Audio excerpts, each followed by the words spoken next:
Com o dólar indo agora ao infinito e além e com as porcarias que o Paulo Guedes resolve falar, que socorro, muita gente está preocupada com o dólar e como é que vai ser, o que está acontecendo, se ele devia estar aqui, se ele devia estar ali. O que eu quero explicar nesse vídeo é que ele deveria ser privatizado, o dólar e o real também, a gente pode começar privatizando o real. E vamos entender como é que seria isso, por que seria importante privatizar o real, quem já falou disso, qual é a lógica por trás da moeda e tudo mais.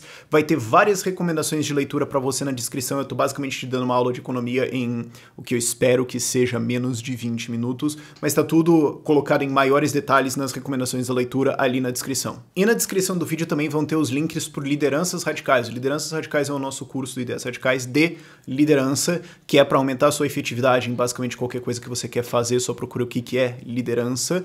A gente está indo para as cidades de Santa Maria, Vitória, Joinville, Cuiabá e São Paulo até o meio de abril. Os ingressos já estão à venda, então corre lá para pegar isso.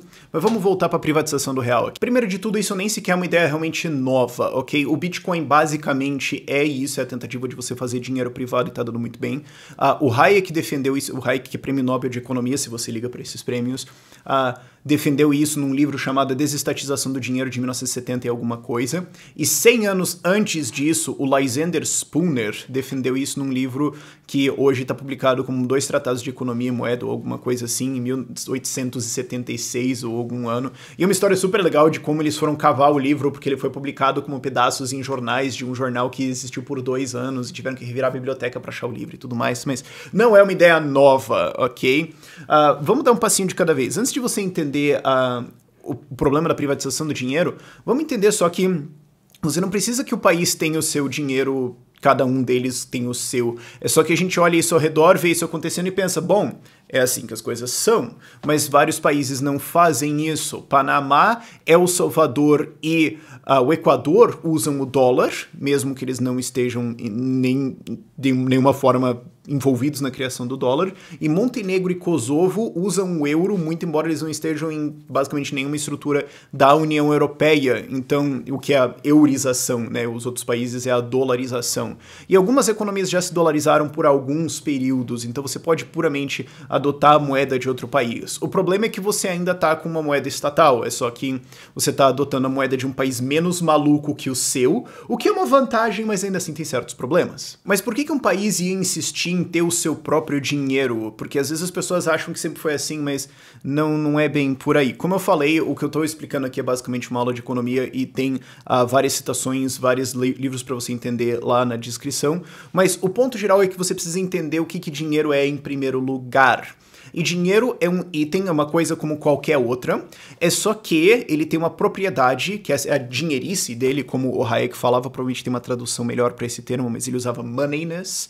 Ele tem a dinheiridade, dinheiriosidade, enfim, alguma coisa assim, que faz com que ele seja o bem mais líquido no mercado. Como é que é isso? É o bem que é mais amplamente aceito. Se você está em escambo, você vai ter que trocar arroz por carne, por prédios, e fica meio complicado isso, mas eventualmente vai ter um item que todo mundo aceita, e eventualmente você começa a ter um efeito de rede que todo mundo aceita, porque você sabe que todo mundo aceita, então é um item que ninguém realmente sabe muito exatamente por que, talvez, todo mundo aceita e você consegue usar isso e ele se torna dinheiro. Você tem várias outras coisas que fazem com que isso seja determinado se esse dinheiro vai ser, se esse item vai ser ou não dinheiro. E aí você tem o quão fácil ele é de transportar, o quão divisível ele é, porque não seria legal você ter dinheiro baseado em montanhas, né? Não é muito interessante. E especialmente é quanto que ele retém de valor. Você não gostaria que o dinheiro fosse, por exemplo, folhas de árvore, porque com o tempo ele apodrece e deixa de existir, certo? Ou você não gostaria que fosse um dinheiro muito fácil das outras pessoas produzirem, tipo palmas. Imagina, você chega lá na padaria e fala, pô, eu quero um saco de pão. Muito bom esse pão, cara. Pô, merece um abraço. Você não gostaria que fosse isso, porque senão pessoas vão produzir dinheiro pra caramba, ele vai perder valor muito rapidamente, e o dinheiro que você tem vai ser destruído, e é basicamente uma hiperinflação, certo? Você gostaria de alguma coisa difícil de produzir, difícil de colocar em existência, e historicamente o mundo convergeu para uma coisa, o ouro, com o segundo lugar ali sendo a prata, e aí depende, às vezes, alguns países estavam um pouco mais isolados, de repente usava alguma outra coisa e tudo mais, mas a média histórica é ouro. Por quê? muito fácil de transportar, muito durável, todo mundo reconhece o que ele é, muito difícil de minerar, e quanto mais você minera, mais difícil é, porque daí esgota os minérios mais simples, tem que ir por mais complexo. Eventualmente tem alguns malucos falando de minerar meteoros, você fala, vai demorar um puta tempo isso rolar. Então é bem difícil você trazer novo ouro para circulação. E ele retém o seu valor muito bem.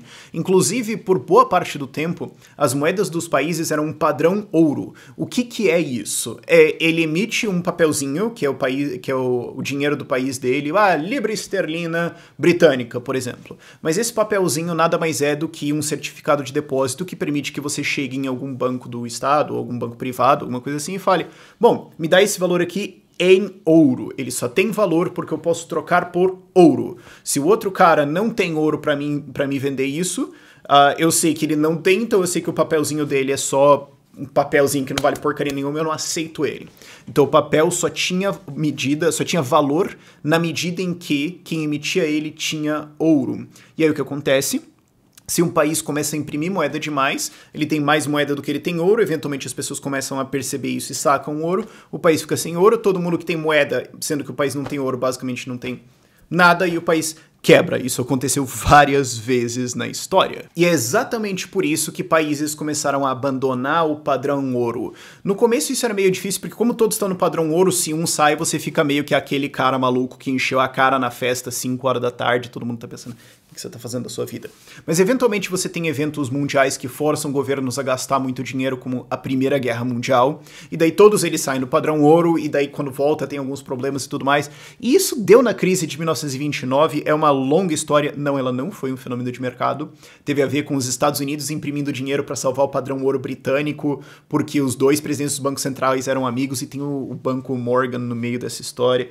Longa história, ok? Pra você que tá chegando no canal agora, meio que é um problema meu que eu vou ter que um dia gravar isso e eu já gravei e não ficou muito bom, mas vamos voltar pro assunto. O ponto é que a Primeira Guerra Mundial permitiu que vários países saíssem do padrão ouro e nunca mais voltassem. E por que sair do padrão ouro? Porque é conveniente para países fazer isso. Isso por dois motivos. O primeiro é, você como um portador de uma moeda não gostaria que outras pessoas criassem moeda, porque ela vai destruir o valor da sua.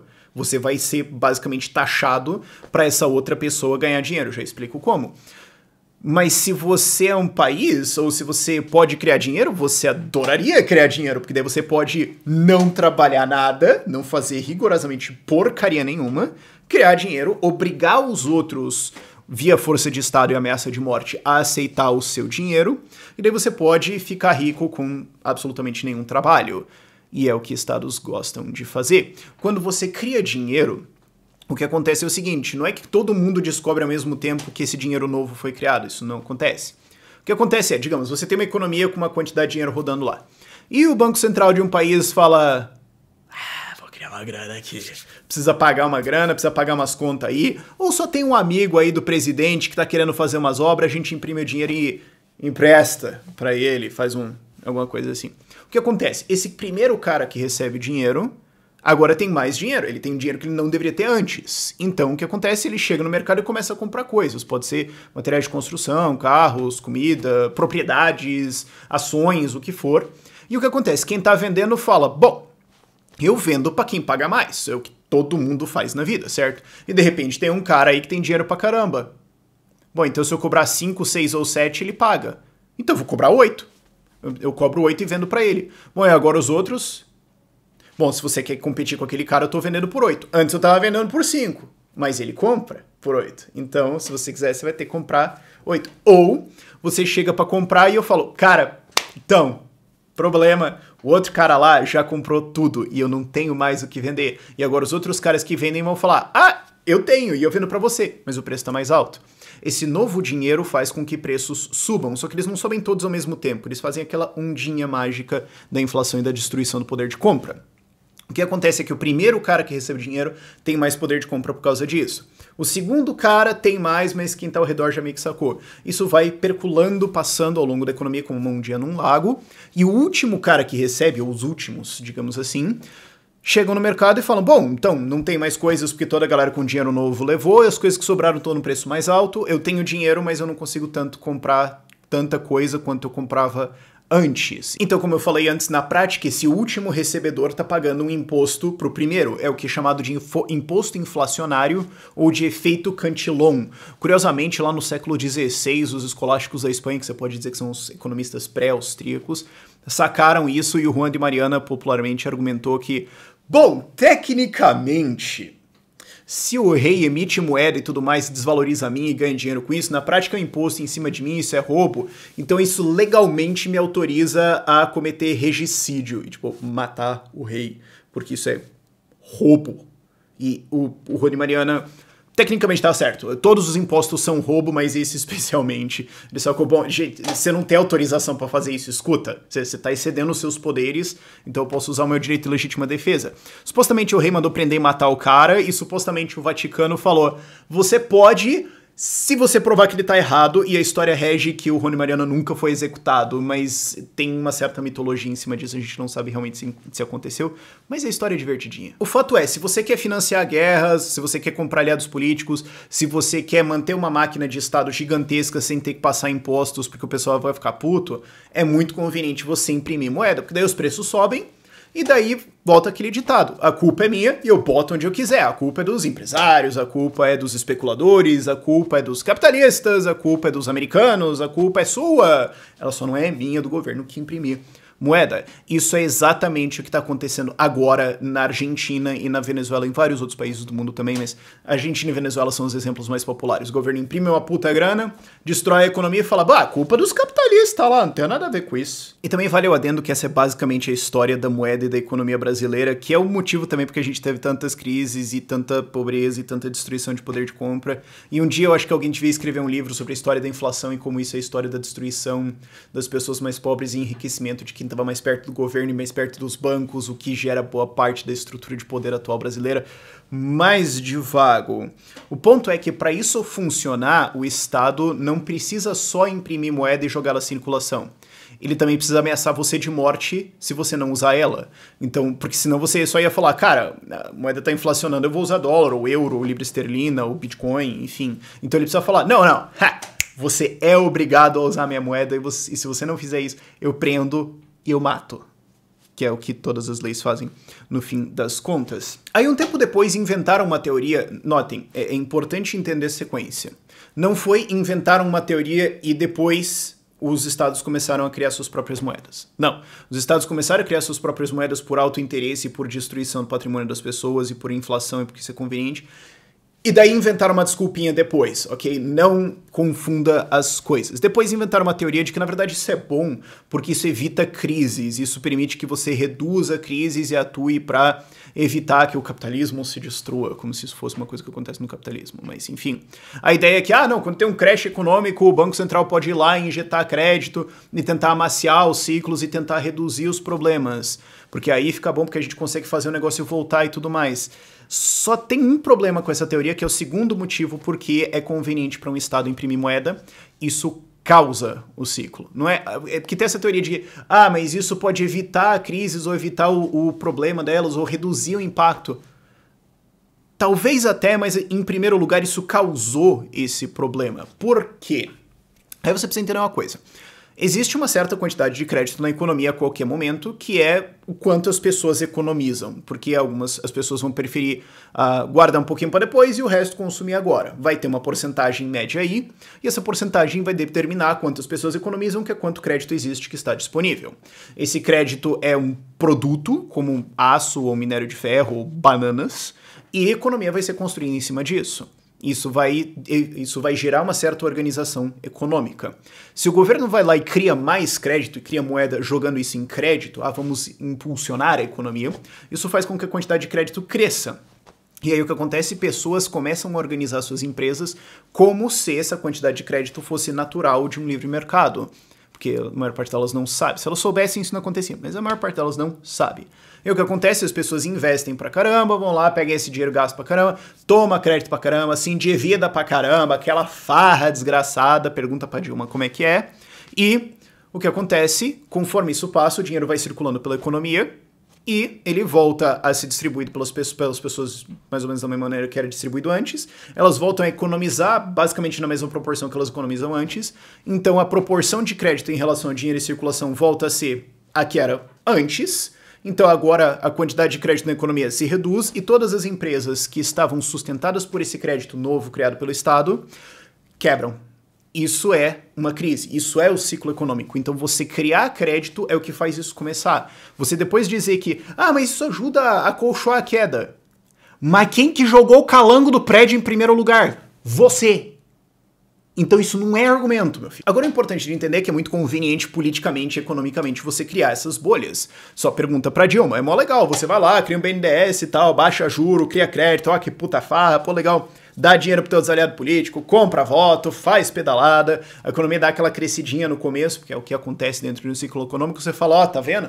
Eu manjo 10, cara. Você se reelege, ganha um monte de poder, aí o negócio quebra e você fala, bom, cadê alguém pra eu pôr a culpa aqui? Ó, aquele cara aí, a culpa é dele, então vocês têm que me reeleger pra eu fazer isso tudo de novo.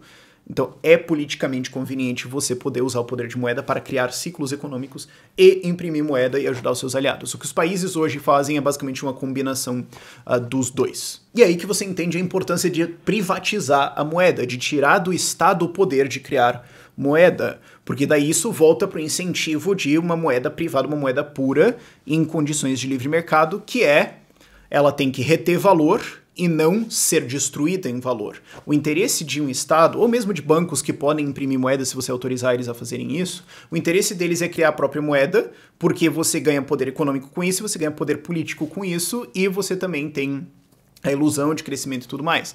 Uma vez que você elimina isso, vira preservação de valor. Então a inflação é controlada, e o que acontece? Os países coalescem ao redor de uma moeda, porque não faz sentido você ter duas ou três ou quatro. Por que não tem lógica? Isso. Certo? Eles coalescem ao redor de uma moeda e o seu poder de compra fica preservado. Você fica preservado contra a inflação e também quem agora não tem o poder de imprimir moeda não consegue ganhar poder econômico e poder político de maneira indevida, de maneira criminosa, através de emissão de nova moeda, repassando o imposto inflacionário. Tá, mas como é que isso seria? Como é que ia ficar essa história aí? Bom, é só você fechar os bancos centrais e as casas da moeda, você nem precisa disso para começo de conversa, e você deixa que empresas tentem produzir dinheiro. Em que elas vão competir? Elas vão competir em usabilidade, o quão fácil é você usar e transportar isso para lá e para cá, certo? E elas vão competir em o quão bem essa moeda preserva o valor dela, o quanto ela não perde valor ao longo do tempo, e o jeito disso é você controlar quanto dela pode ser emitida. Se uma empresa tentar falar assim, não, eu vou criar uma moeda, vai ser uma farra aqui, vai ser legal pra caramba, basicamente ela vai ter que fazer uma puta campanha de marketing fraudulenta pra alguém tentar aceitar esse negócio em primeiro lugar, mas rapidamente as pessoas vão perceber que aquilo não tem valor, vender e voltar para a moeda que tem grande valor, que melhor preserva o seu valor. Isso faz com que essas empresas que tentem criar moeda fraudulentamente, ou estados que tentem criar moeda com o intuito de desvalorizar ela e aumentar o estoque, sejam retiradas do mercado muito rapidamente pelas forças de mercado. O melhor exemplo que a gente tem hoje com isso é o Bitcoin. O Bitcoin é uma moeda criada privadamente, inclusive ninguém é realmente dono dela porque é só um código que roda em servidores. Tem um limite duro dentro do código de quantos podem ter, são 21 milhões. Não é bem isso, é um número mais quebradinho, mas honestamente quem se importa. E nos mais de 10 anos desde que ela foi criada, apesar de uns buracos na estrada e tudo mais, e uma galera chorando sobre isso, o valor do Bitcoin tem subido bem forte aí e mostrado a capacidade dele de reter valor e tá cada vez mais sendo adotado, muito pro esperneio e chilique desespero de estados por aí, pelos motivos previamente explicados. Como é que você poderia fazer para isso acontecer? Cara, na verdade é bem trivial. Você só precisa revogar uma lei do Brasil. Não é que nem vamos privatizar a Petrobras? Não, é só você vai lá e revoga uma lei. É a lei de curso forçado da moeda. O que essa lei diz? Que você tem que usar o real. Existe essa lei no Brasil, ela existe em vários países, e ela diz, em contratos, pagamentos, blá blá blá blá, tudo que envolve mexer dinheiro nesse país tem que ser em real. Se você fizer em outra moeda, não pode. Vai lá e revoga isso. O que acontece? As pessoas vão começar a usar moedas que mais atendem às necessidades delas, facilidade de uso e, de maneira geral, né, e reter valor. Muito provavelmente isso no curto prazo seria o dólar, ou talvez o euro, ou alguma coisa assim, mas quase certamente seria o dólar. Agora, ao longo do tempo, acho que o Bitcoin tem uma vantagem aí, viu? É uma coisa relativamente simples e que pode inclusive ser proposta aí em breve. Mas vamos entender uma coisa. Isso seria a proposta de livre mercado. Privatização da moeda.